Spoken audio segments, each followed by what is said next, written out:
You know that feeling, right? That little moment of modern day panic. You're standing by your car, you press the button on your key fob, and nothing. Absolutely nothing happens. So, what's really going on there? Let's get into it. Now, before we dive in, I want to give you a little context. What you're about to see is actually part 3 of a 10-part tutorial called Invisible Interference. It's part of a public awareness campaign from RFI Detectives, and it's all based on research from Virtualization Options LLC. The whole point of this series is to help all of us, you don't need a technical background, understand a problem that can be anything from a small annoyance to, well, a pretty serious public safety issue. I mean, come on, we've all been there. You've got your keys right in your hand, but your car or maybe your garage door is just completely ignoring you. It kind of feels like your own tech has decided to betray you right when you need it most. So, why does that happen? Okay, let's just really put ourselves right back in that frustrating and honestly all too familiar moment. It's that moment of pure disbelief, isn't it? You press it once, you press it again, maybe a little harder this time. You might even do that weird thing where you hold the fob up to your chin, hoping your head will magically amplify the signal. Yeah, we've all tried it. But the door stays locked, and you start to realize maybe this isn't just a dead battery. Something else is going on. So, what is that something else? Well, the answer is hiding in plain sight, in an invisible world that's all around us. Turns out, the culprit has a name: radio frequency interference, or RFI for short.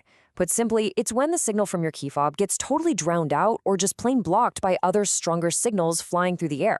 It's like a little bit of digital chaos happening right in front of you. Here's a really great way to picture what's happening.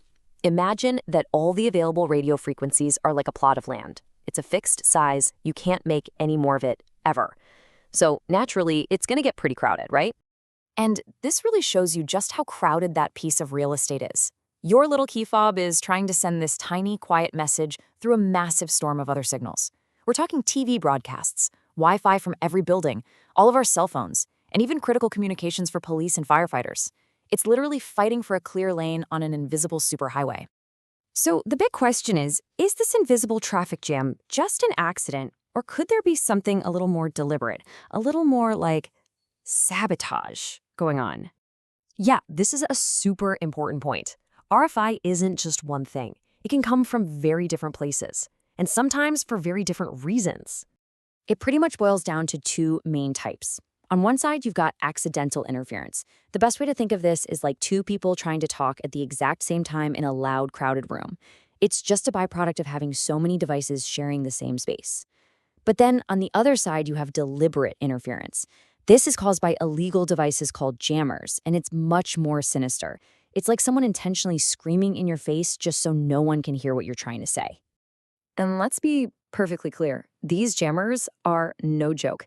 They are highly illegal. They're not just a nuisance, they can actually block emergency communications and pose a very real threat to public safety. We're definitely going to get more into that in the later parts of this series. And this brings us to a really critical question. When your key fob suddenly stops working, is it just an inconvenience? Or could it actually be something much more serious? Because, most of the time, we just write it off. Ugh, I'm going to be late for my meeting. Or, great, now I can't get in my car. It's just an annoyance. That's it. Or is it? Because what happens when we start to look at the situation a little differently? Depending on where you are and when it happens, this is no longer just about being on time. I mean, just picture this scenario for a second. It's late, it's dark, you're all alone in a parking lot, and the one thing you need to do to secure your car and get somewhere safe simply doesn't work. All of a sudden, you feel pretty vulnerable. Or how about this one? You pull into your driveway after a long day, you hit the button for the garage door, and nothing. So now, instead of pulling into a safe, well-lit garage, you're forced to get out of your car in the dark, totally exposed. So here's the real bottom line. What starts out as a simple little tech glitch can, in the wrong circumstances, become a personal safety issue. And understanding this invisible interference is really the first step you can take toward protecting yourself. Okay, so now for the important part. What can we actually do about all this? Let's walk through some practical steps that you can take. All right, before you start to panic, always start with the basics. Sometimes just physically getting closer to your car is all it takes for your fob's tiny signal to cut through all that noise. And, of course, the classic. Check the battery. A fresh one is always the easiest and often the right fix. But what if the problem keeps happening and always in the same spot? Well, that's when you need to put on your detective hat. Take a look around you. Is there new construction going on? Do you see powerful cell towers or antennas nearby? Even heavy industrial equipment can be spewing out enough interference to cause a problem.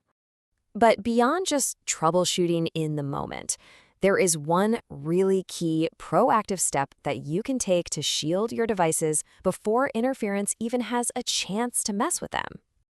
And that solution is something called Faraday protection.